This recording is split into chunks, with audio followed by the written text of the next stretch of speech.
Husband's affair partner showed up at my house, saying they've been together with a daughter and she's pregnant again, so I told our kids and his parents about his secret family before he begged for another chance. I was folding laundry on a Tuesday afternoon when the doorbell rang. A woman I'd never seen before was standing on my porch holding a toddler on her hip and a manila envelope in her free hand. "Are you Renata?" she asked. "Yes. Can I help you?" "My name is Simone. I'm your husband's girlfriend. This is his daughter Zara. She's 2, and I'm 4 months pregnant with his second child." I stood there holding a pair of my husband's boxers, while his other family stared back at me from my own front porch. Simone said she met my husband Lyle 3 years ago at a work conference. He told her he was divorced. She only found out about me last week when she discovered our family Christmas card in his jacket pocket. 4 smiling faces. Me, Lyle, our son Keenan, who's 12, and our daughter Veda, who's 9. "He told me he had no kids," Simone whispered. She handed me the envelope. Inside were photos of Lyle and Simone together. Restaurant selfies, beach vacations, a photo of him holding baby Zara in a hospital room looking like the proudest father alive, hotel receipts from weekends he told me he was traveling for work, a lease agreement for an apartment 20 minutes away with both their names on it. 3 years of proof that my marriage was a performance. "How often does he see you?" I asked, my voice somehow steady. "Every weekend he's supposedly on business trips. Sometimes Wednesdays.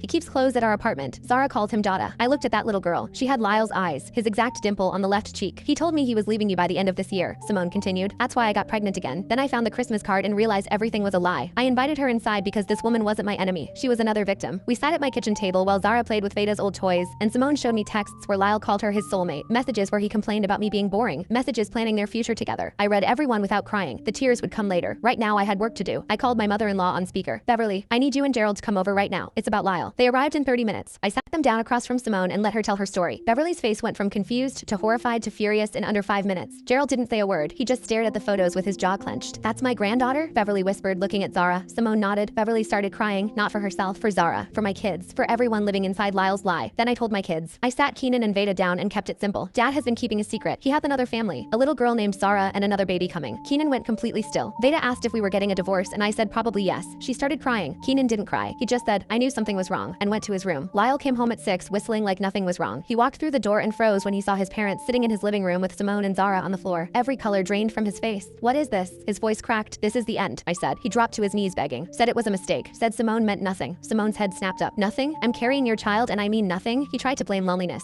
Said I'd been emotionally distant. Said the pressure of providing made him spiral. Gerald finally spoke. "Stand up. Stop embarrassing yourself." Lyle stood. "You built 2 families on lies," Gerald said. "You looked your wife in the eye every day and lied. You looked this woman in the eye and lied. You have a daughter who calls you Dada and you hid her like she was something shameful." Lyle opened his mouth. "Don't," Gerald said. "I have nothing left to say to you." Beverly walked over and hugged Simone. Then she knelt down to Zara. "Hi, sweetheart. I'm your grandma." That broke me. I finally cried. Not because my marriage was over, but because this little girl deserved a grandmother who acknowledged her existence. Lyle moved out that weekend. Divorce papers filed Monday. Simone and I exchanged photos of the kids now. Beverly sees Zara every Sunday. My kids are adjusting slowly, but they're strong. Keenan still won't talk to his father. Veda wrote him a letter that said, "You lied to all of us and that's not what dads do." Lyle still calls begging for another chance. I let it go to voicemail every single time.